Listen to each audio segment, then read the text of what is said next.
দুই ভাইয়ের কম্পিটিশন হচ্ছে লেখার, কে কত পাচ্ছে।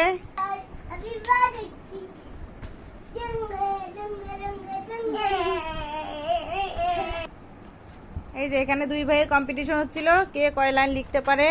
তার আগে আয়ুষ শেষ করেছে আর আদিত্যর এখনো 3 লাইন, আর অলরেডি আয়ুষের হচ্ছে 1 2 3 4 লাইন, 4 লাইন লেখা শেষ। তো কে আজকে জয়ী? আজকে জয়ী হচ্ছে আয়ুষ দেবে। তুমি তুমি দাদাকে সে একটা ভুল তো আজকে আয়ুষ হচ্ছে জয়ী হয়েছে। তুমি কি দাদাকে কি বলতিছো, কি হয়েছে? দাদা লুজার লুজার, ওরে বাবা, হারিয়ে গেলে আবার লুজার লুজার হয়? হ্যাঁ,